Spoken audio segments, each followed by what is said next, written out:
मसीह को जानना चाहें, आप अभी भी मसीह बने हो या मसीह के प्रति अपनी प्रतिबद्धता को नवीनीकृत कर रहे हो, आइए यीशु मसीह और उनके द्वारा दिए जाने वाले उद्धार के बारे में कुछ बुनियादी सच्चाइयों की समीक्षा करें।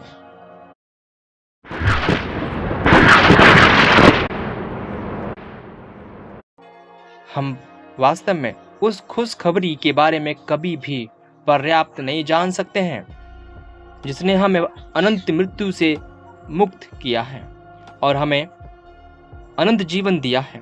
उद्धार के लिए हमारी जरूरत बाइबल कहती है, सब ने पाप किया है और परमेश्वर की महिमा से रहित हैं।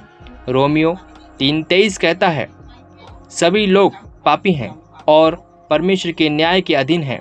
बाइबल इसे स्पष्ट रूप से दिखाती है और सामान्य ज्ञान भी इसे दिखाता है। हालांकि आप ऐसे कई लोगों को जानते होंगे जो दूसरों की तुलना में नैतिक रूप से बेहतर लगते हैं। आप शायद किसी ऐसे व्यक्ति को नहीं जानते जो कभी गलती नहीं करता।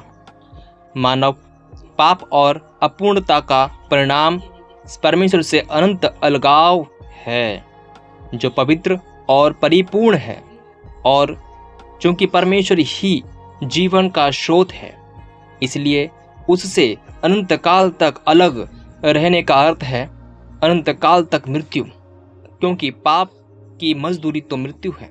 रोमियो 6:23 कहता है, वादा बाइबल उद्धार नामक किसी चीज के बारे में बात करती है, जिसका अर्थ है पाप के परिणामों, अनंत मृत्यु से मुक्त होना और परमेश्वर के साथ शांति का अनुभव करना, और यह आश्वासन कि हम उसके साथ हमेशा के लिए रह सकते हैं।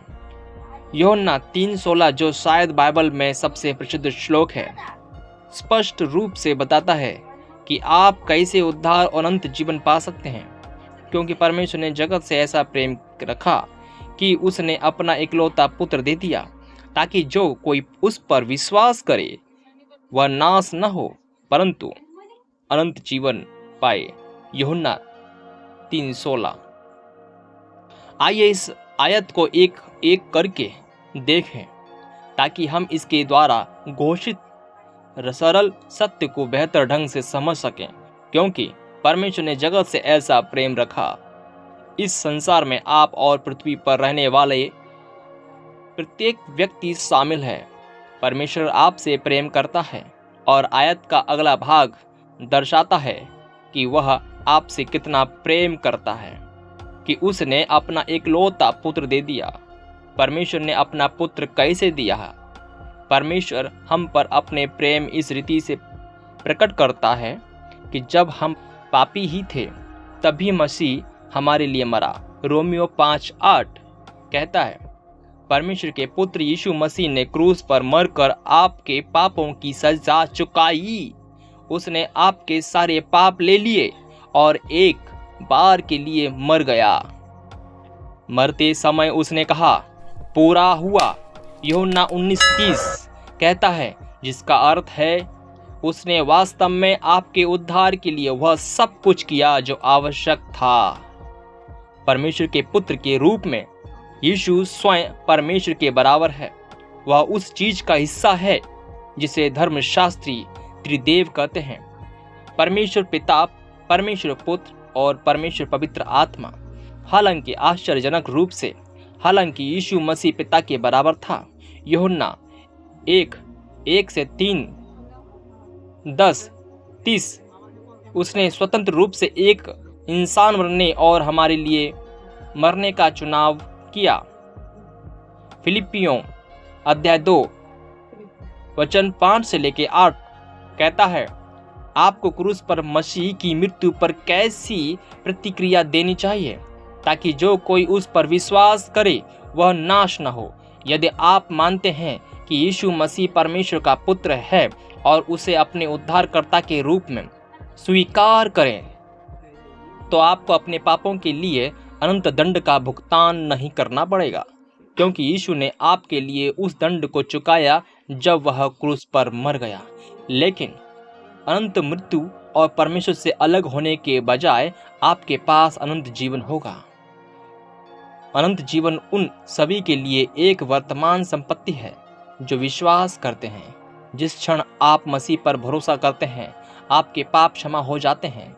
कुलुस्सियों अध्याय 1 वचन 14 कहता है, अगर ऐसा है तो परमेश्वर के वचन के अधिकार पर आपको अनंत जीवन मिलेगा। अगर नहीं तो आप अभी उस पर भरोसा कर सकते हैं। बाइबल कहती है, जो कोई प्रभु का नाम लेगा वह उद्धार पाएगा।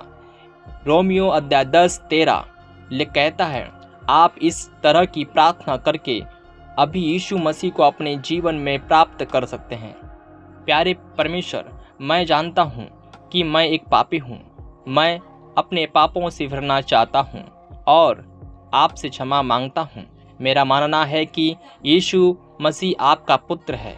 मेरा मानना है कि वह मेरे पापों के लिए मरा और आपने उसे जीवन दिया। मैं चाहता हूँ कि वह मेरे दिल में आए और मेरे जीवन को नियंत्रण करे। मैं यीशु मसीह पर अपने उद्धारकर्ता के रूप में भरोसा करना चाहता हूँ और आज से ही उसे अपने प्रभु के रूप में मानना चाहता हूँ। यीशु के नाम में आमीन। उद्धार के बारे में आश्वस्त होने के लिए बस परमेश्वर के वचन पर विश्वास करें, क्योंकि परमेश्वर ने जगत से ऐसा प्रेम रखा कि उसने अपना इकलौता पुत्र दे दिया, ताकि जो कोई उस पर विश्वास करे वह नाश न हो परंतु अनंत जीवन पाए। यूहन्ना अध्याय 3 वचन 16 यह पद इस पुस्तक के मध्य में पद कार्ड में से एक पर है।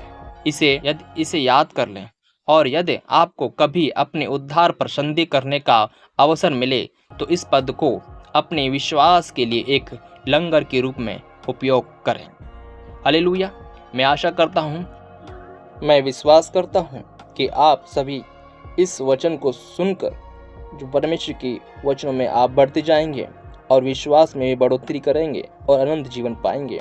ये वचन प्रभु के महान दास जिनका नाम बिली ग्राहम है, जो परमेश्वर की ओर से बोलते हैं, आपको मैंने उनकी लिखित वचन को अपनी ओर से आपको बताया है। मैं विश्वास करता हूँ इस वीडियो को आगे को शेयर करेंगे ताकि परमेश्वर के वचन बहुतायत के साथ बढ़े। आमीन आमीन।